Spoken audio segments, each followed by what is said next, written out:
The candle on Seraphine Voss's dressing table had burned down to a guttering stub by the time she heard the laughter. It was not the bold, brassy laughter of the great hall below, where the pre-coronation feast was rolling toward its second hour, in a thunderclap of clashing tankards and booming voices. No, this laughter was intimate, deliberate. It floated up through the thin crack beneath the connecting door that separated the Alpha's private chambers from the small antechamber where Seraphine had been instructed to wait. She had been told to wait because tomorrow she would be crowned Luna. She had been told to wait because Alpha Điền Voss, the man who bore her surname not by blood but by the binding ceremony they had undergone 2 years prior, was supposedly finalizing the details of the solstice rite with the pack's high elder. Seraphine Voss did not move immediately. She sat with the stillness of a predator who had spent the last decade training her body to become an instrument of patience. She breathed, she listened, she catalogued.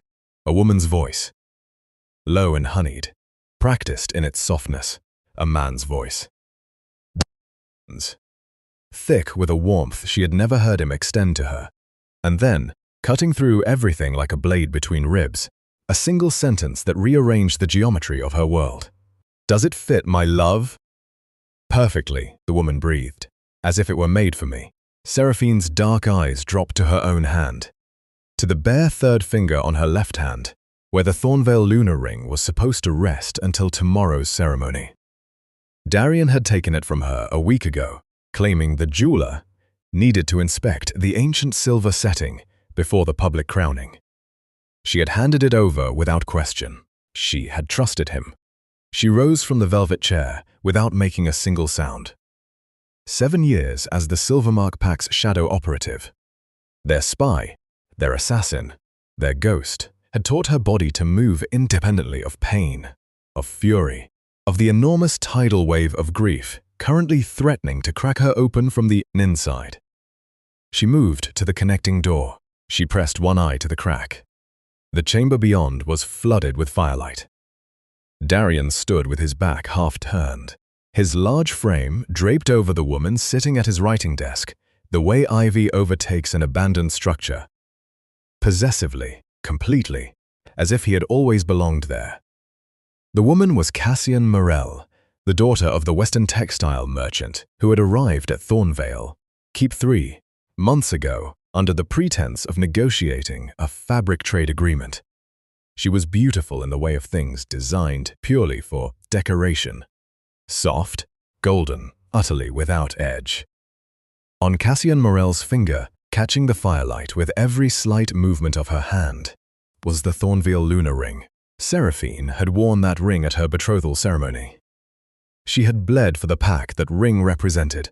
She had personally neutralized 4 assassination attempts on Điền life, one involving a poisoned decanter of wine that she had identified and intercepted before it ever reached his lips. She had mapped every rival pack's territorial movements for 2 years, feeding intelligence to Điền council, in reports that his generals read, without ever knowing, the author was a woman who slept in the Alpha's chambers. She had been his most valuable asset, his greatest weapon, and his most faithful partner. And he had given her grandmother's ring. No, the pack's lunar ring, the ring that symbolized the sacred union between an Alpha and his chosen. To a textile merchant's daughter as a lover's trinket, Seraphine pulled back from the door. She did not shake. She did not press her hand to her mouth to suppress a sound. Her eyes did not well. These were the reactions of someone caught off guard. And Seraphine Voss had not been truly caught off guard since she was 16 years old, and her handler at the Silvermark Intelligence Corps had put a knife to her throat during a training exercise and told her to stop feeling and start thinking, she thought now. The ring was a problem. Điền was a larger problem. But the largest problem of all was the solstice coronation scheduled for dawn in approximately 7 hours, at which point Điền intended to crown Cassian Morel as his Luna in front of the entire Thornvale pack, the visiting nobility, and 3 allied Alpha Lords. using a ceremony that everyone would assume was for Seraphine. He had planned this. He had been planning it for weeks, perhaps months. He had kept her busy, kept her in the shadows doing his dirty work, kept her grateful and compliant and quiet, while maneuvering his mistress into position. Seraphine understood, with the cold crystalline clarity that was her greatest gift, exactly what was about to happen. If she stayed, she would be publicly humiliated at dawn. Darian would announce a reformulation of the bonding agreement, citing some contrived incompatibility or pack law technicality, and Cassian Morel would step forward wearing the lunar ring as proof of a prior, deeper claim. Seraphine would be repackaged as a political liaison, stripped of her rank, and quietly managed, kept close enough to continue providing intelligence, kept powerless enough to pose no threat. If she fought, she would lose. Darian had spent 2 years systematically dismantling her relationships within the pack. Her allies were his allies first. The generals answered to him. The elders liked her well enough, but would not challenge an alpha's sovereign right to choose his Luna. If she ran, Darian's reach extended across 5 pack territories. He had informants in every major stronghold between Thornvale and the Southern Sea. He had bought, blackmailed, or broken every power broker within a 2-day ride. Every power broker except one. Seraphine moved to the locked chest beneath the window seat. She pressed her thumb into the hidden catch, and the false bottom slid open. Beneath it, wrapped in oilskin and packed with the methodical precision of someone who had always known an exit might be necessary, was a go bag she had assembled 18 months ago during a particularly tense border crisis. At the time, she had told herself it was professional habit, standard operational protocol. Now she acknowledged the truth. Some part of her had always known that trust in Darian Voss was a liability she could not fully afford. Inside the oilskin, a set of plain dark traveling clothes, a belt of throwing knives, a compact crossbow, and 20 steel-tipped bolts. 3 separate identities, each with documentation, a different hairstyle description, and enough coin to start a new life. A vial of neutralizing agent for the 2 most common wolf tracking scents. A folded map of the Northern Territories, annotated in her own hand, with a single location circled in red ink, the Ashen Fortress, seat of the Calethorn Pack, home of rogue alpha King Calder Ashvane. She had circled it 18 months ago as a hypothetical, as the kind of chess piece a strategist keeps in the back of her mind. Not because she planned to use it, but because knowing it existed changed the shape of every other calculation. She dressed in 4 minutes. She was out the window and descending the exterior stone wall, using handholds she had memorized during a routine security assessment of the keep's vulnerabilities. In 7, the feast still raged below. No one looked up. Seraphine Voss disappeared into the dark. She rode hard and rode cold. The horse she took from the rear stable was a black mare named Sable, registered in the inventory under a false name. Seraphine had inserted into the records 6 months ago, a ghost horse owned by no one, traceable to nothing. She had been thorough. She was always thorough. The northern road was brutal in the deep winter. Snow had been falling steadily for 3 days, blanketing the pine forests in a silence so complete it pressed against the eardrums.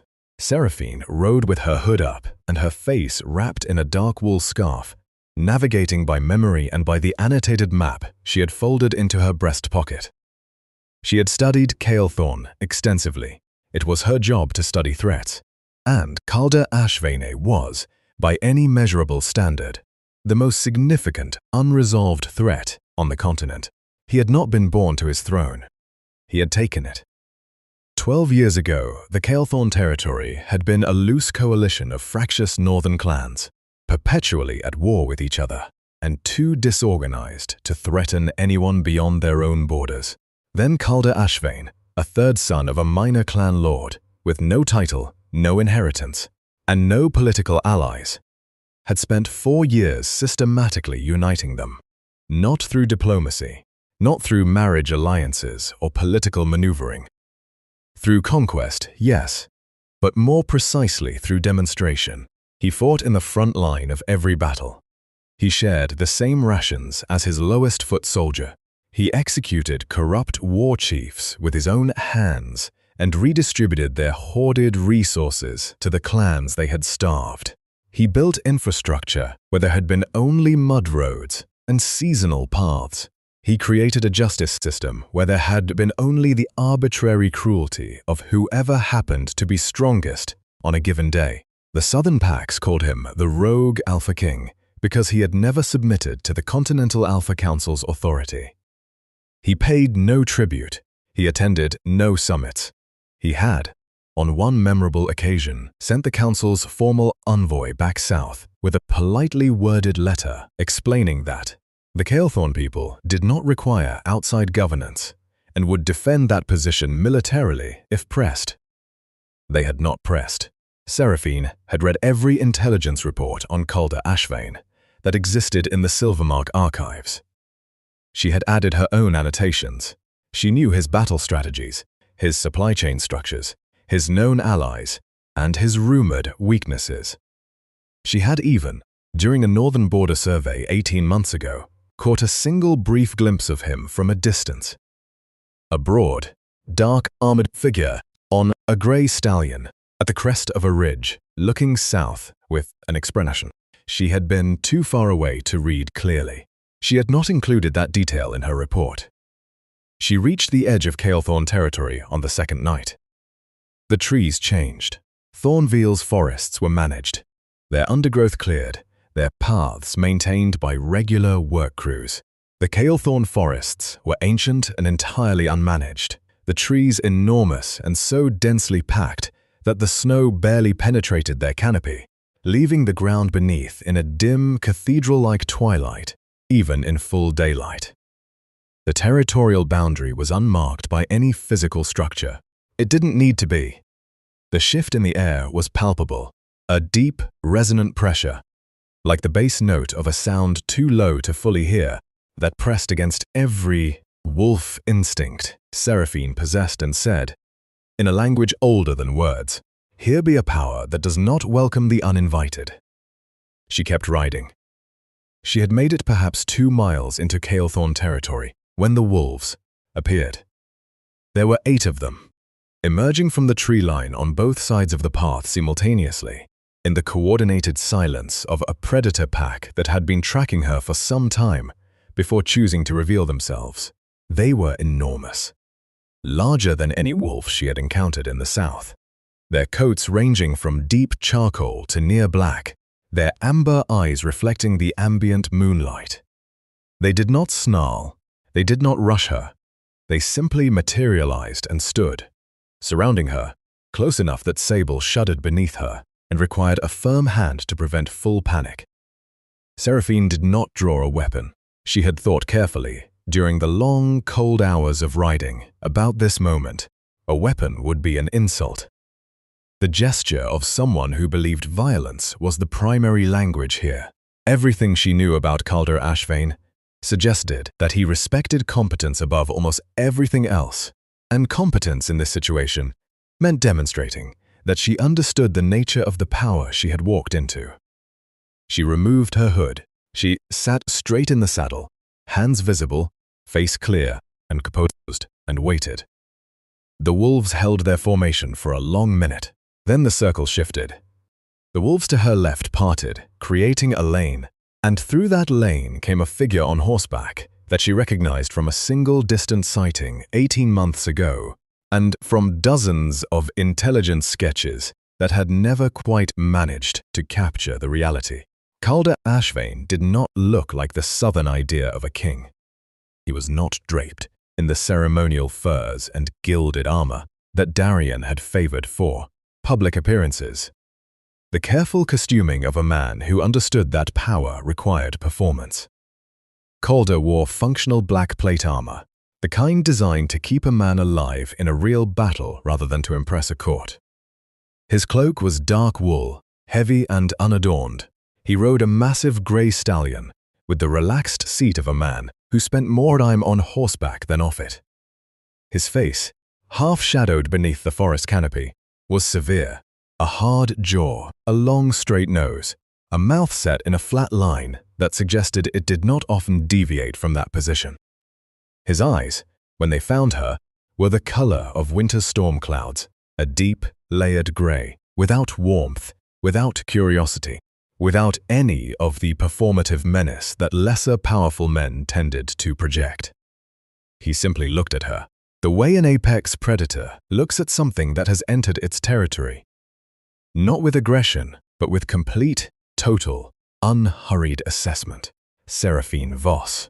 His voice was exactly what she had expected from the intelligence reports. Low, measured, carrying absolute authority, without any apparent effort to project it. Shadow operative of the Thornville Pack. Darian Voss's intelligence chief. Recorded threat assessment in our archives. Significant. You have files on me, Seraphine said. It was not a question. I have files on every meaningful operative within a 3-territory radius, Calder replied, with no particular inflection. Yours is more detailed than most.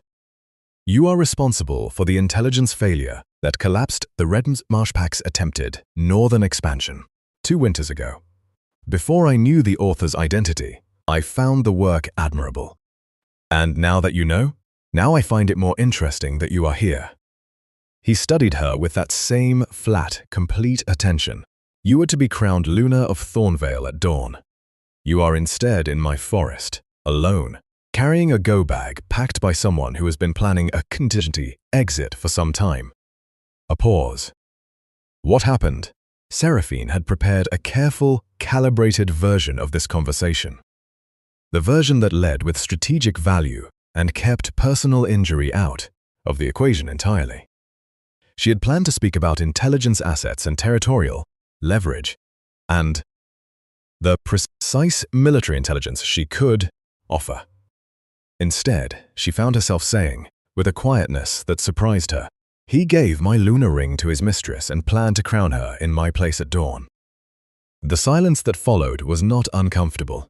Calder Ashvane looked at her with those storm-grey eyes, and she had the distinctly unsettling experience of feeling genuinely seen. Not assessed for threat level, not evaluated for utility, but seen. "Come," he said finally, turning his horse. "We will talk inside." The Ashen Fortress was not what the Southern intelligence reports had described. Those reports, largely written by analysts who had never personally traveled north of the Ridgeback Mountains, painted Calethorn's seat of power as a savage, half-built warlord's camp. Functional but crude, lacking the refinements of Southern Pack architecture, ruled by brute strength and perpetual internal violence. Seraphine had always treated those reports with skepticism because they bore the hallmarks of accounts written by people whose understanding of civilization was limited to the specific version of it they had grown up in. The Ashen Fortress was carved from black volcanic rock, massive and severe, rising from the mountainside, with the organic inevitability of something that had grown there rather than been built. It was functional. Yes, no gilded excess, no purely decorative towers, no vast gardens designed to impress visiting dignitaries. But it was also ordered, maintained with obvious care, and alive with purposeful activity even at this hour of the night. Forge fires burned in the lower bailey. Soldiers moved through the corridors with discipline and with the particular bearing of people who were genuinely respected by their commanding structure. Seraphine, who had spent years cataloging the micro-expressions of institutional loyalty, saw no fear in the people they passed. She saw competence and the confidence that comes from serving a system that functions as promised. She filed this observation carefully. Calder led her to a war room rather than a throne room. She approved of this instinctively. A throne room was theater. A war room was work. The space was dominated by a stoned table the size of a small boat, covered in maps, supply tallies, and carved position markers.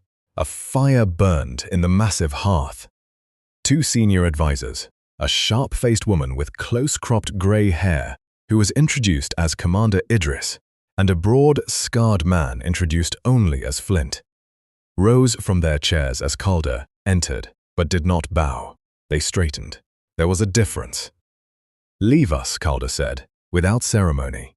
They left without ceremony. Again, Seraphine filed this. Not a court of performed deference. A structure of mutual professional respect. Calder poured 2 cups of something dark and hot from a clay vessel on the hearth. He set one on the table in front of her and remained standing, which she appreciated. The power dynamic of a seated host and standing guest was a manipulation she had used herself enough times to find it tiresome when deployed against her. "Tell me everything," he said, "that you know about Thornville's defenses." It was, she thought, exactly the right opening. No false comfort, no performance of sympathy. He was telling her, without wasting words on it, that this was a professional conversation between 2 professionals, and that sentiment had no seat at this table. She told him everything. She spoke for nearly 2 hours. She mapped Thornville's garrison positions from memory, calling out the real numbers versus the inflated figures. Darien reported to the Continental Council. She identified the 3 critical supply routes and the precise windows during which each was most vulnerable. She described the political fractures within Darien's council. The generals who resented each other, the elder who had been quietly skimming treasury funds for 6 years, the border lord who had been having secret communications with a rival pack, and would defect at the first sign of genuine pressure. She explained the tunnel system beneath Thornvale Keep's eastern wing, a series of passages that Darien didn't know she knew about, which she had discovered during an unauthorized structural survey 2 years ago, and quietly mapped in her own files without ever including in an official report. She described the rotating cipher, Darien's intelligence core, used for inter-garrison communication, which she had designed herself and therefore knew the breaking methodology for intimately. Calder Ashvane listened to all of it without interrupting. He asked questions, sharp, precise questions that told her his intelligence on Thornvale was already substantial, and that he was using her information not to fill blanks, but to cross-reference and verify. He was not a man who accepted a single source uncritically. He was checking her. She had expected this. She answered the verification questions with the same directness as everything else. When she finished, the fire had burned lower, and the first faint graying of the sky was visible through the high, narrow windows. Calder set down his cup. He looked at her with those storm cloud eyes, and she met the look without flinching, because she had faced considerably more intimidating situations than being evaluated by a warlord king in a warm room over hot drinks. "Why should I trust any of this?" he asked. "You shouldn't completely," she replied. "Not yet. Send a scout to verify the Eastern Garrison numbers independently. It will take 5 days. When they come back confirming what I've told you, we can move forward." Something shifted almost imperceptibly in the flat line of his mouth. Not quite a smile, more like the involuntary micro-expression of a man whose expectations had just been adjusted upward. "What do you want in return?" he asked. "2 things, Seraphine said. "First, when you move on Thornvale, and I know you've been planning to, the supply-lined pressures you've been applying to the northern border for the past 8 months are the opening moves of a siege strategy, not defensive posturing. I want to be there, not waiting at a distance for the outcome, there. And second, the ring." Her voice remained level. "The Thornvale lunar ring is a Voss family heirloom, predating the Thornvale pack by 2 generations. It was entrusted to Darien at our betrothal. It belongs to my bloodline, not to his pack. I want it back." Calder studied her for a long moment. "Those are modest requests," he said, "for the intelligence you've just provided." "I'm not finished with my requests," Seraphine said. "Those are the 2 I require. I have a third that I will raise when the time is appropriate." He raised an eyebrow, the first genuinely reactive expression she had seen from him. And if I don't agree to discuss a third request at an unspecified future point? Then we negotiate, she said simply. He was quiet. For another moment, then he said, "You can have the ring and a place in the operation. The third request will be heard when you raise it." He paused.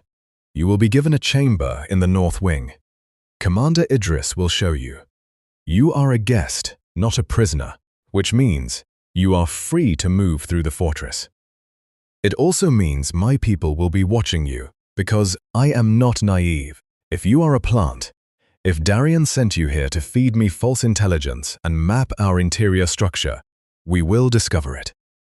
"I know," Seraphine said. "I would do the same." He nodded once, with the brisk finality of a man unaccustomed to prolonged social exchange.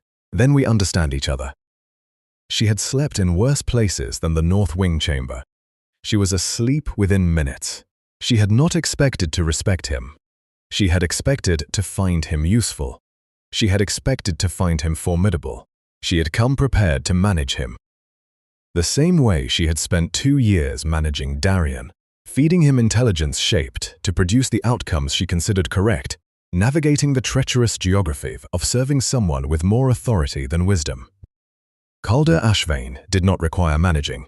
This became apparent within the first week, as Seraphine settled into the peculiar rhythm of the Ashen Fortress.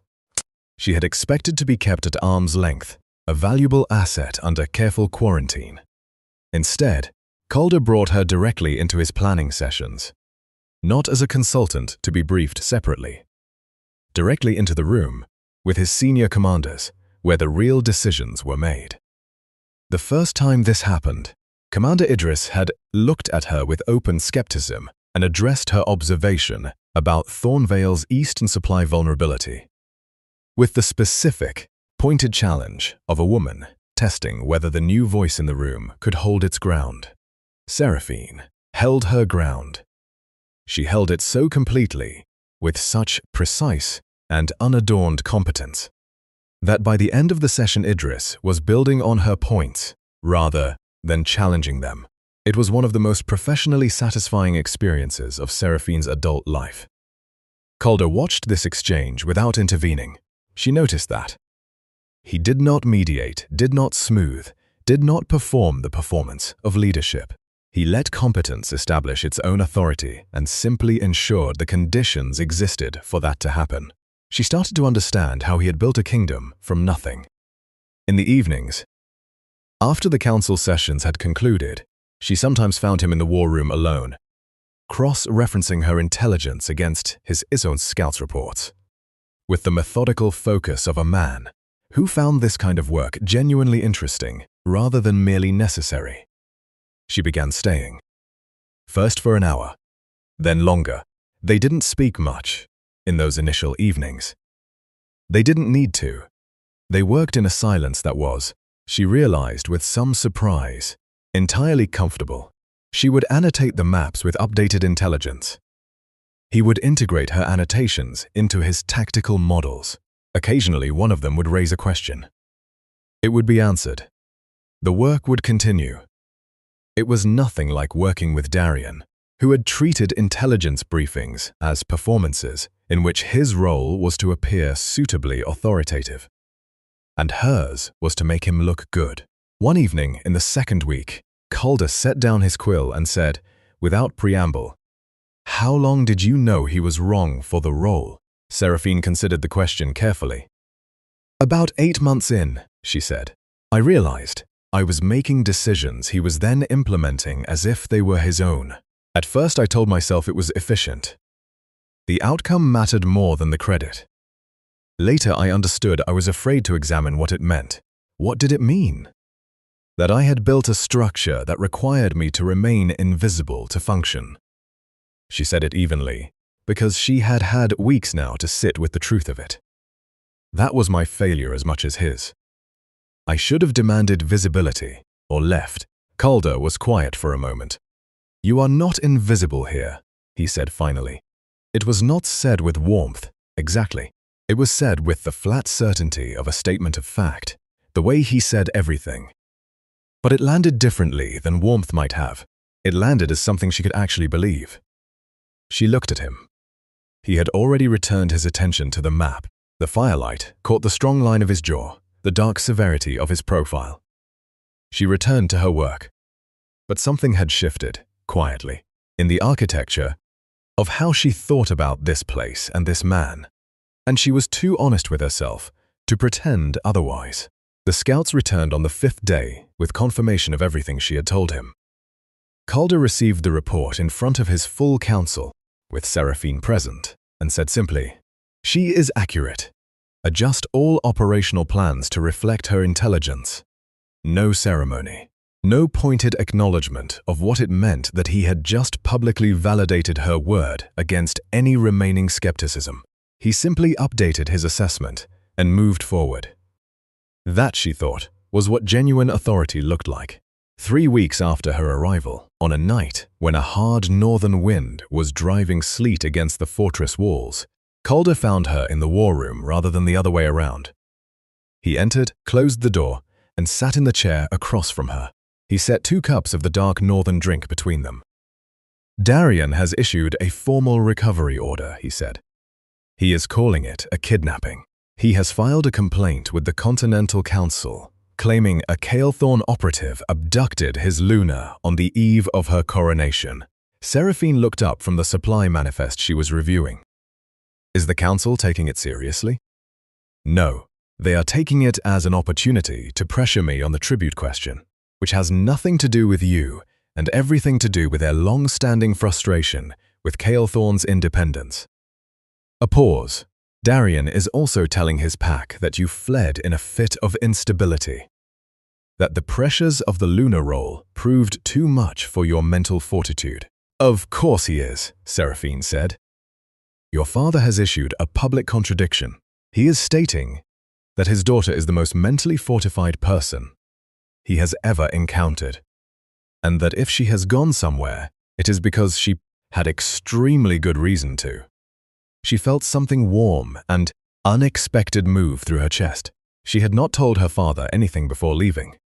There hadn't been time, and she hadn't wanted to implicate him. That he had defended her without being asked, without knowing the details, on pure faith in her judgment. She pressed her lips together briefly and filed the feeling somewhere safe. "Darien crowned the Morel woman," Calder continued, 3 days after the original ceremony date. "He used a lesser band, not the lunar ring. The lunar ring, he has apparently told his court, is being cleaned and reset." His eyes met hers. "He knows if the ring surfaces elsewhere, it confirms the story you could tell." "He's protecting the narrative," Seraphine said. "He needs the ring to appear in a controlled context at a controlled time," she considered.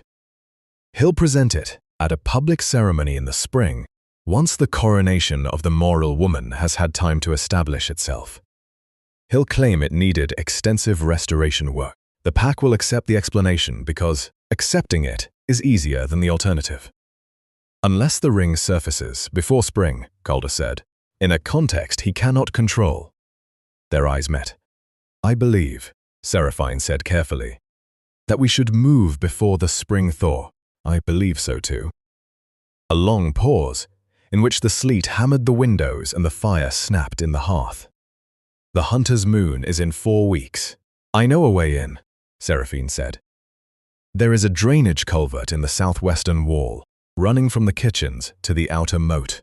It has not been used since Darien had the moat partially filled in to expand the outer courtyard. The culvert is still structurally intact. I surveyed it personally. A single file of soldiers in wolf form could move through it in the dark and emerge inside the outer wall with no guard. Contact. 20. Any more and the noise becomes a liability. 20 it is." She looked at him. He looked at her. The map spread between them like a promise. "You said you had a third request," Calder said quietly. "To be raised when the time was appropriate." Seraphine took a breath. "I do. Raise it." She met his eyes directly. "When this is over, when Thornvale is yours and Darien is removed and the ring is back on the hand it belongs on, I want a role. A real one. Not a shadow position. not an invisible architecture that someone else takes credit for. I want a seat at the table and a title that reflects what I actually do, and I want it known. The silence stretched long enough that she began to calculate alternative contingencies. Then Calder said, I had already intended to offer you the position of Intelligence Commander of the Calethorn Territories. It carries a seat on the War Council, equal authority to Commander Idris in your domain, and full public attribution for your work. He paused. I was waiting for you to ask because I wanted to know if you would. Seraphine stared at him. You were testing me, she said. I was learning you, he corrected. There is a difference. She thought about that for a moment. I accept, she said. He nodded once. Good. He rose and moved toward the door, then stopped. Without turning fully, he said, for the record, what he did with the ring was an act of profound stupidity, beyond the moral dimension. The lunar ring is a political symbol of pack unity. Giving it to a mistress destabilized his own legitimacy. He will have known this, and done it anyway, which tells you everything about how he weighted you against his own comfort. He left. Seraphine sat alone in the war room for a long while after, looking at the map of Thornville, thinking about the strange and specific gift of being accurately assessed by someone who had no reason to flatter her. They rode out on a moonless night, 3 days before the hunter's moon, to be in position when the sky opened. Svirfdri Bidesbig Calder at the head of the column, both of them in dark armor, both of them quiet with the focused silence of people who understood that the time for talking was over and the time for execution had arrived. Behind them, 20 of Kelkelthorn's elite warriors moved through the mountain passes in a silence so complete that even the horses seemed to have absorbed the operational discipline of their riders. She had spent 2 days briefing the strike team on the interior layout of Thornville Keep. She had drawn maps from memory, marked guard rotation timings, identified every potential complication, and the contingency response for each. The team had asked good questions. She had answered them without condescension. By the end of the briefing, she had the distinct impression that being accepted by Calethorn's warriors was the professional validation she had been quietly hungry for since she was 19 years old and first realized that the work she was doing was exceptional, and that no one who mattered would ever know it. On the night of the hunter's moon, the sky blazed orange above the Western Territories as Thornville's great feast roared within its stone walls. The pre-spring celebration was Darian's favorite excuse for display. Tables laden with extravagance, the pack assembled in the great hall, visiting nobility plied with wine and spectacle, while Darian played the role of munificent alpha with practiced ease. Seraphine knew the schedule because she had organized this feast herself for the 2 previous years. The culvert was exactly where she had mapped it. 20 wolves slipped through the dark water in silence, emerged in the inner courtyard, shifted, dressed, and moved like shadows into the servants' corridors. Seraphine navigated from memory in the dark, turning left and right through stone passageways she had walked 100 times. Guard post at the corridor junction, she murmured, not quite a whisper, holding up a closed fist. The column halted. She counted the seconds against the rotation schedule in her head. Now, they moved. The guard post was empty for a 40-second window. They were through in 22. The great hall's double doors were ironwood, reinforced with iron banding, designed to withstand a battering ram. They were not designed to withstand the combined force of 6 Calethorn warriors, in full wolf form, hitting them simultaneously at a dead run. The doors came off their hinges. The music stopped as though someone had cut a wire. The hall was vast. Vaulted ceilings hung with the silver and crimson banners of the Thornville pack. Long tables crowded with hundreds of pack members in their finest dress. Fires blazing in 4 enormous hearths. The whole assembly caught mid-celebration in a tableau of frozen shock as the doors exploded inward. Calder Ashvane walked into the silence. He did not need to make a sound. The sheer fact of him, his dark armored presence, his absolute stillness in the midst of the chaos his entrance had created, was enough. Seraphine had observed, over the past weeks, that Calder's authority operated like gravity, invisible, constant, and not negotiable. The weaker wolves in the hall dropped to their knees involuntarily, their instincts responding to the alpha pressure, before their minds could override it. Seraphine stepped out from behind him. The reaction was immediate and complex. She watched it ripple through the hall, the recognition, the confusion, the rapid recalculation as dozens of people who had been told she was unstable, absent, kidnapped, broken, looked at her standing in black Kelthorn armor beside the rogue Alpha King. With her chin up and her eyes clear and absolutely, unmistakably, in complete control of herself. At the high table, Darian had risen. He was performing outrage. She knew his tells well enough to identify the performance beneath the bluster. His jaw was tight. His eyes were working the room, calculating, managing, always managing. Beside him, Cassian Morel had pressed herself back in her chair, with the instinct of a woman who understood, suddenly, that she had been maneuvered into the center of something dangerous. On Cassian's finger, the Thornvale lunar ring caught the firelight.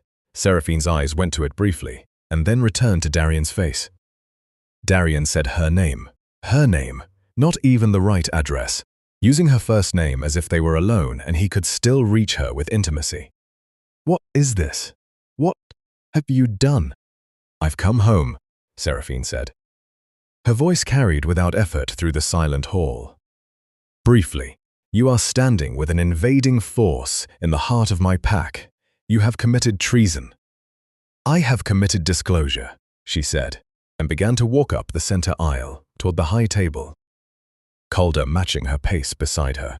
"Your Eastern garrison at Ridgeback Hold has 43 active soldiers, not the 300 you report to the Continental Council. The 43 who are there are mostly unsupported recruits whose equipment budget has been quietly redirected to your personal treasury for the past 14 months. A murmur moved through the hall. The elders at the high table were exchanging glances. Your northern supply routes run through the Okerhaven cave system, which you announced was sealed 2 years ago. The announcement was a lie for the Council's benefit. You use those caves to move undocumented southern goods and avoid the pack tax levies that every other alpha in this territory pays. The murmur became something louder. Your southern alliance with the Greymarsh Pack is contingent on a secret agreement you signed 18 months ago that promises them territorial access to the Coldwater Basin, land that belongs to the Thornvale Pack, in exchange for military support in the event of a northern incursion. She paused at the foot of the Dea steps. An incursion which, thanks to your alliance's terms, the Greymarsh Pack will not be helping you with tonight. The hall was very loud now, and then very quiet as Darian's voice cracked through it. Enough! He did not draw a weapon. Darian had always been too careful for that kind of theater. But his alpha aura slammed outward, the raw, reflexive assertion of dominance that every alpha reached for when genuinely threatened. It was powerful. He was not a weak alpha, whatever his failures of character. Calder Ashvane did not react to it at all. He simply looked at Darian with those storm-grey eyes, with the particular blankness of someone for whom another man's dominance display registers approximately as much as a light breeze. His own aura, which he had kept carefully leashed since entering the hall, released quietly. It was like comparing a candle to a forge fire. The hall dropped. Not all the way. The pack's strongest warriors held their ground to their credit. But the elders sat heavily back in their chairs, and 3 of Darian's minor lords folded entirely. Cassian Morel made a small, involuntary sound. Darian's projected authority collapsed like wet paper. He was still standing. He would keep standing. He was that kind of man. The kind who could not acknowledge defeat until there was no physical option remaining. Seraphine had known this about him. She had planned for it. She climbed the 3 steps to the dais and walked past Darian without looking at him. She stopped in front of Cassian Morel. The woman was trembling, small, controlled tremors that she was clearly trying to suppress and not quite managing. She was not, Seraphine had concluded, an evil person. She was a vain and weak person who had been cultivated and flattered by a man with an ulterior motive, and had neither the wisdom to see it coming nor the courage to refuse it once it arrived. That was its own kind of failure, but it was not the same category as Darian's failure. "Stand up," Seraphine said. Cassian stood. She was shaking badly now. "Give me your hand." Cassian extended her right hand. Seraphine took it, with more care than she strictly needed to, and slid the Thornvale Luna ring off the woman's finger. It came free easily. It had always been too large for her. It had been sized for Seraphine's hand. Seraphine slipped it onto her own finger. The ancient silver settled against her skin, as if returning home. The deep sapphire caught the candlelight and threw it back in a cascade of blue fire. She turned to face the hall.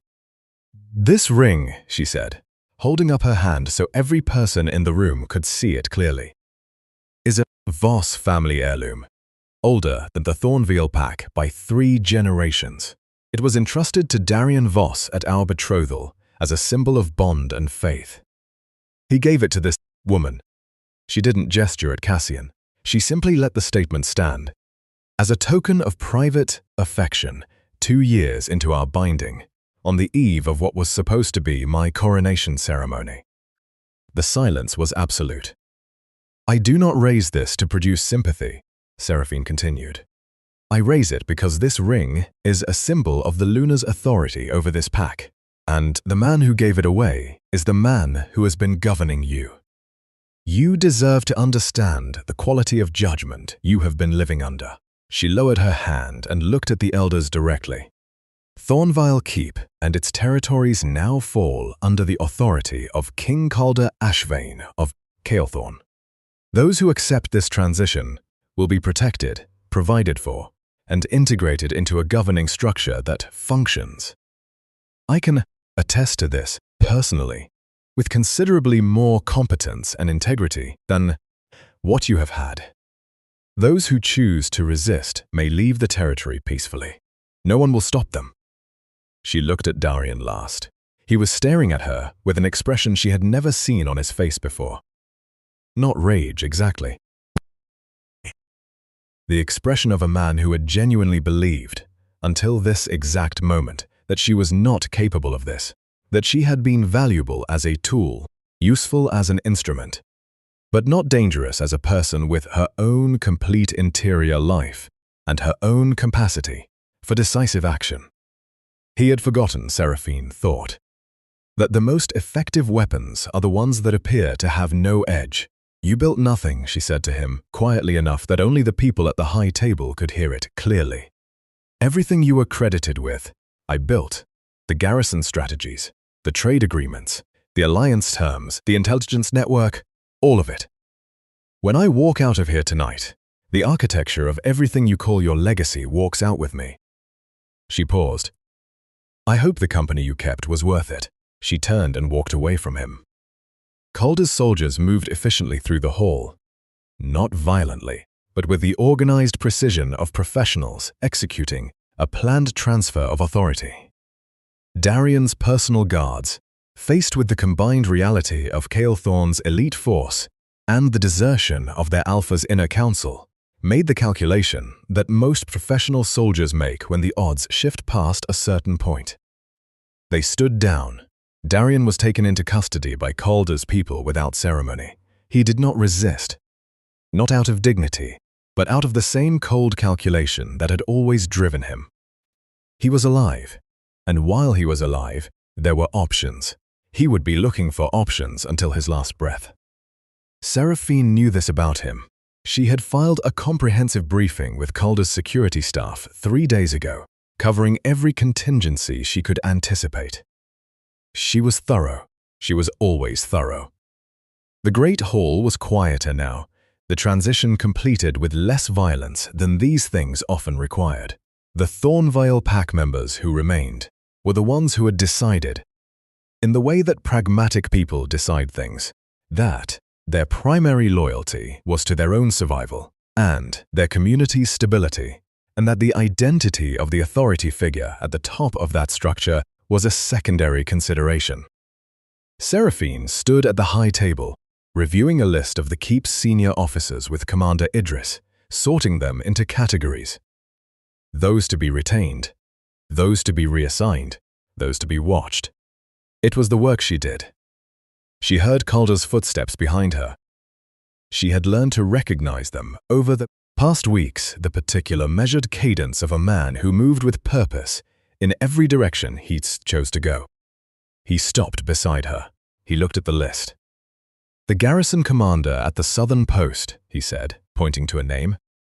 Idris assessed him as retention viable. "I disagree," Seraphine said. "He's efficient and loyal, but his loyalty is personal rather than institutional. He was loyal to Darien specifically. That kind of loyalty transfers badly. He'll be a friction point in the new structure." Calder considered this for approximately 2 seconds. Reassignment then. Eastern Border Survey Post. Useful work, low influence position.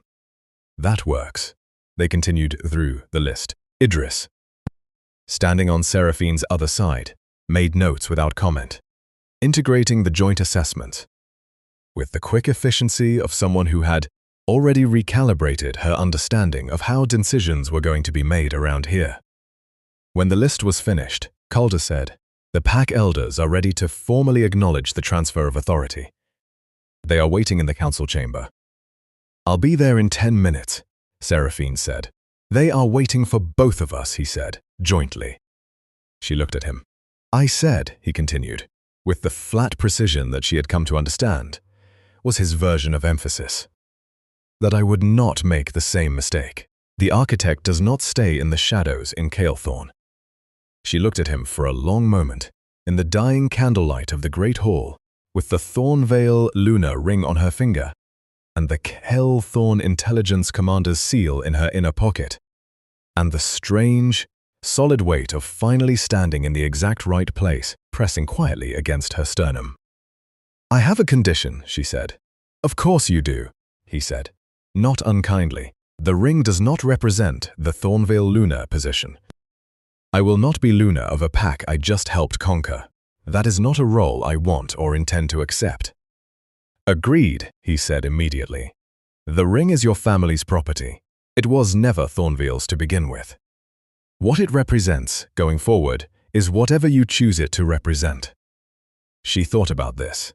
"It represents my grandmother," she said, "who was a spy for 3 separate regional powers simultaneously for 40 years and died in her bed at 91, completely undetected, having shaped the political landscape of half a continent without a single person in that landscape knowing her name."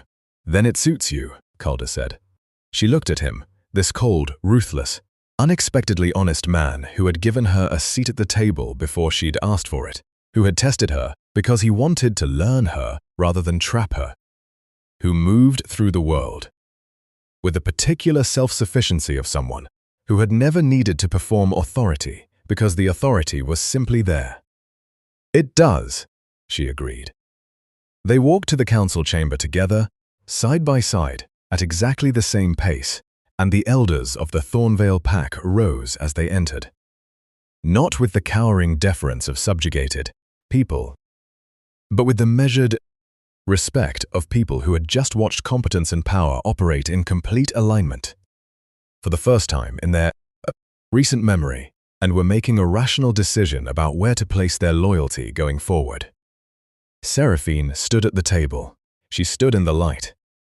She had not gone north looking for a king. She had gone north looking for leverage, for sanctuary, for a position from which to reclaim what was hers. She had found those things. She had also found, entirely without looking for it, what it felt like to be fully seen by someone who possessed no motive to flatter her. Someone whose assessment was worth something, precisely because It was given without agenda. The ring on her finger was her grandmother's. The seat at the table was her own. And the cold, exacting, surprisingly trustworthy man standing beside her was something she did not yet have the precise word for, but she was methodical and patient, and she would arrive at the correct terminology eventually. For now, there was work to do. She pulled out her annotated map and began. If you loved Seraphine's ice-cold revenge and her electrifying partnership with the ruthless Alpha King, Calder, share this story with every fantasy romance fan you know. Like, subscribe, and drop a comment below. What should our next story be? A rejected mate who becomes a queen? A forbidden bond between enemy alphas? Tell us what you want.